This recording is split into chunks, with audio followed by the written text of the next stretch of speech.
If you had to choose an investor, would you pick the one who needs to exit in 5 years or the one who can hold for decades? For many years, private equity was the main option for companies looking to scale. But that is starting to change. Family offices are no longer just passive investors. Many are now competing directly for large, high-quality businesses. Hi, I'm Jean-Baptiste Wautier. I've spent 30 years in private equity, including a decade as CIO at BC Partners, and I've seen how the exit clock can sometimes push decisions that serve the fund more than the company. Today, as a co-founder of the Wautier Family Office and a board member of Pershing Square and Howard Hughes, I see growing interest in long-term ownership. In this video, I'll walk you through how family offices are competing with private equity and what that means for CEOs. When a family office walks into a deal, they bring something a private equity fund simply can't match, an horizon that spans generations, not fund cycles. Family offices have transitioned from passive limited partners in PE to institutional-grade engines capable of leading $500 million and plus deals. Unlike PE firms with a 5-year exit clock, family offices have permanent capital. They can hold a company for 20 years, allowing for true stakeholder governance. More generally, there is an increase in the quality of family office teams, either because they become more professional or because they're actually founders' office, which is still led by ex-operators or investors. Their ability to think in generations rather than fund cycles change the way they approach boards and deals, given they tend to concentrate on either very long-term value creation and therefore strategic value, or because they are even longer term and want to hold forever assets they categorize as compounders.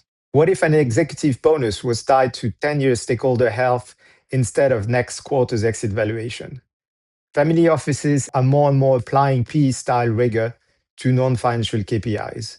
Because they own the capital, family offices can tie execution bonuses to 10-year stakeholder health goals rather than just next quarter's exit valuation.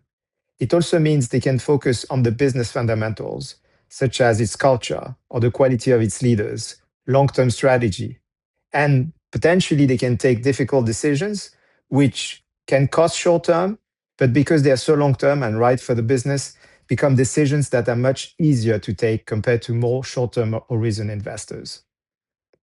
While PE-backed firms are scrambling to refinance at the 2026 debt wall, family offices are also playing a different game. Family offices protect company reputation by acting as a filter for acquisitions, only buying what aligns with the family's legacy. Boards backed by family capital can survive macro shocks like the GFC, the COVID crisis, or the 2026 debt surge. They don't have the pressure of a forced sale. It quickly becomes a virtuous circle. It is crucial to treat stakeholders well if you want to attract the best talent and preserve capital.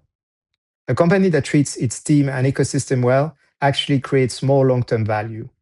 And the family office models, because it got rid of the short-termism and liquidity pressure compared to PE or public companies, is therefore better suited for this than a traditional PE structure. Before you sign that term sheet, therefore, ask yourself, does your investor want to help build your business or flip it? And first, is the capital truly permanent? Make sure the family isn't just deal shopping, but has a structural engine and committed capital behind them. Does the family bring domain expertise to the board, or are they just looking for a place to park cash? Also, the cultural fit is important. You want a partner whose values align with the company's philosophy and values. So first and foremost, if you're a CEO or founder of your own company, ask yourself the question of your own time horizon, as well as the right time horizon for your company. This will be the best test to decide PE investor versus family office. The rise of the family office as a direct investor is a return to a more human form of capitalism, more patient capitalism, where legacy and long-term strategy outweighs quarterly fund reports.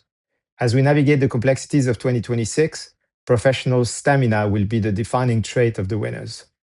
If you're interested in how the world's most successful families are taking control of their investment destinies, give this video a thumbs up and subscribe.